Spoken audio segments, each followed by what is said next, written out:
queridos estudiantes, hoy vamos a hablar sobre el feudalismo. Ya recuerden que tienen que hacer un video, así que vayan tomando nota de este mismo video.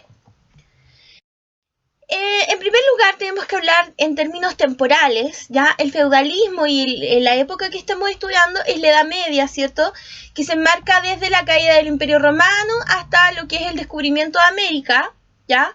Y se divide principalmente en dos etapas, aunque algunos historiadores le han relevado otra etapa además, ¿ya?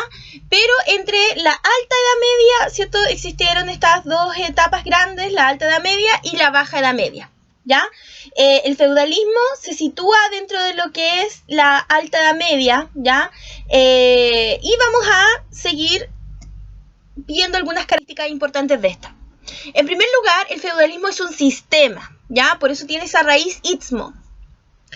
Es un sistema, ¿cierto?, que se desarrolla en los feudos, por lo tanto se desarrolla en el mundo rural, ¿ya? Feudo significa literalmente campo, ¿ya? Es un sistema económico, político y social, ¿ya? En cuanto a lo económico, podemos destacar que una de las características principales de esta etapa es la autarquía, o sea, todo lo que se produce dentro del territorio, ¿cierto?, es para el consumo interno o si es que tenemos alguna necesidad, ¿cierto?, lo vamos a suplir con la producción dentro del mismo territorio. Hay poco intercambio y si es que se llega a desarrollar, ¿cierto?, algún tipo de intercambio comercial, se hace a través del trueque.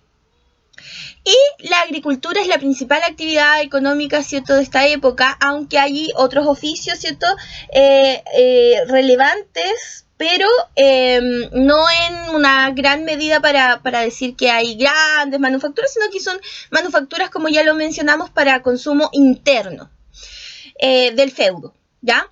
En cuanto a lo político, podemos decir, ¿cierto?, que hay una fragmentación del poder. ¿Por qué? Porque los reyes estaban muy debilitados, ¿ya?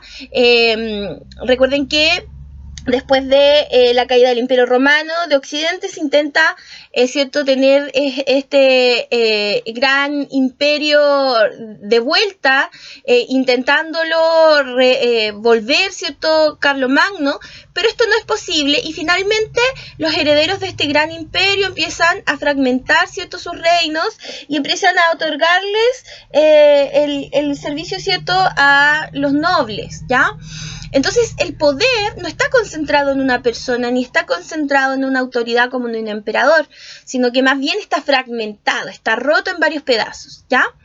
Y en cuanto a lo social, podemos decir que es una sociedad estamental, ¿ya? ¿Por qué? Porque tiene una estructura piramidal, ¿cierto?, rígida, hay estamentos que son, ¿cierto?, porciones de la población que no se van a mover entre sí, o sea, alguien que nació en una categoría social, ¿cierto?, no va a subir a otra. Y determinado, obviamente, por el nacimiento de las personas es donde, ¿cierto?, van a seguir, ¿cierto?, estando sus herederos también.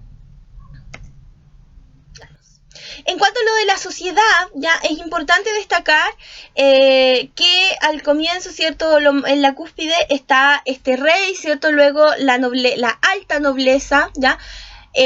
También el alto clero, ya con cargos como obispos, arzobispos, etc.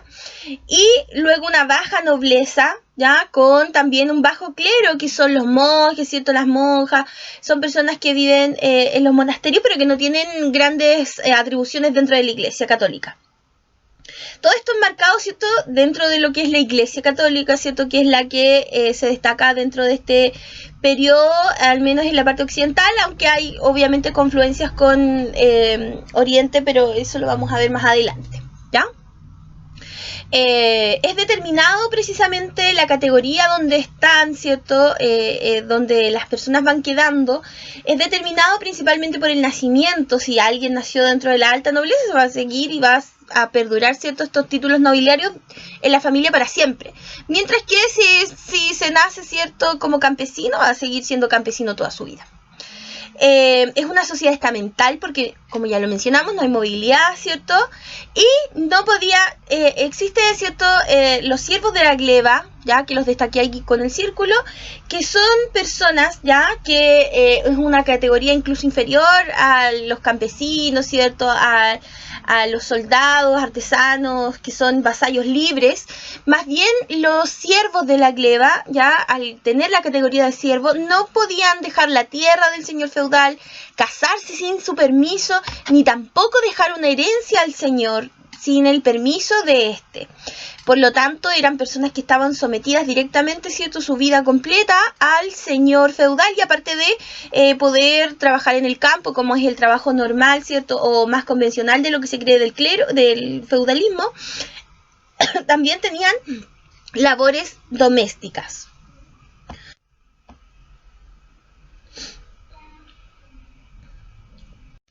El vasallaje, ¿ya?, es un sistema, ¿cierto?, donde tanto el señor feudal como el vasallo, ¿cierto?, esta persona que está por debajo del señor feudal, ¿cierto?, que es el señor feudal, es el dueño de la tierra, ¿cierto?, se juran la fidelidad, se juran, ¿cierto?, que van a ayudarse, van a cooperarse, ¿cierto?, el vasallo, ¿cierto?, va a aconsejar a este señor feudal, ¿cierto?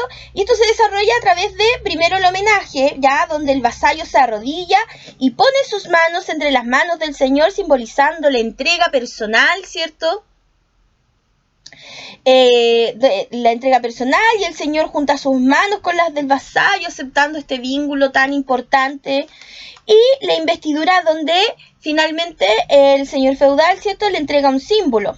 Puede ser un poco de tierra, una rama de un árbol, ¿cierto?, puede ser una espada, etcétera, que representa la cesión de la propiedad o el feudo, ¿cierto?, o la labor que va a tener este vasallo dentro de del señorío feudal, o dentro de lo que va a ser el reino, ¿ya? Pero lo importante de aquí es que ustedes puedan entender que a través de estas ceremonias, ¿cierto?, que se realizaban, es que se hace un contrato de manera voluntaria entre el vasallo y este señor feudal para poder, ¿cierto?, jurarse fidelidad. En tiempos donde la incertidumbre era muy grande, ¿cierto?, donde pensaban que podían haber invasiones, donde las personas encontraban refugio en estos señoríos feudal, ¿cierto?, bajo un señor feudal, realmente era algo que se necesitaba, y no solamente el vasallo necesitaba al señor, sino que el señor necesitaba a los vasallos para que pudieran trabajar su tierra, para poder necesitar cierta gente que pudiera defenderlo en tiempos de invasiones u otras dificultades.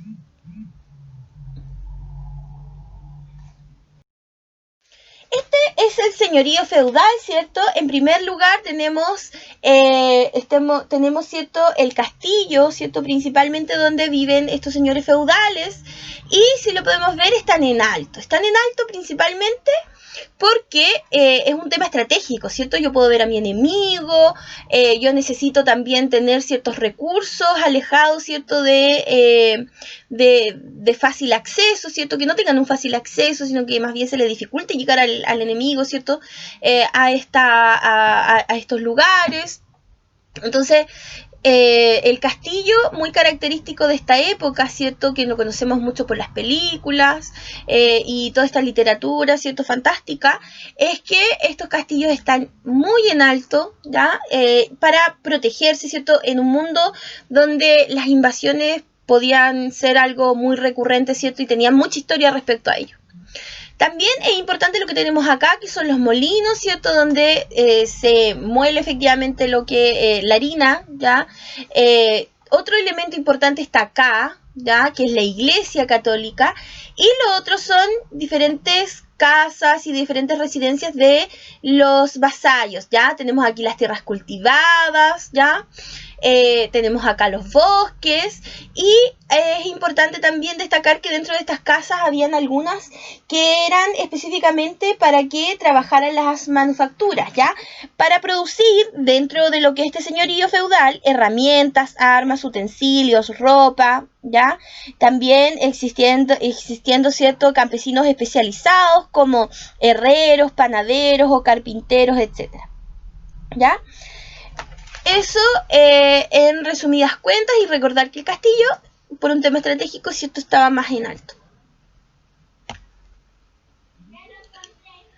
hayan disfrutado el video, que hayan podido entender un poquito más sobre el feudalismo. Ahora espero sus propios videos sobre el feudalismo. Nos vemos. Adiós.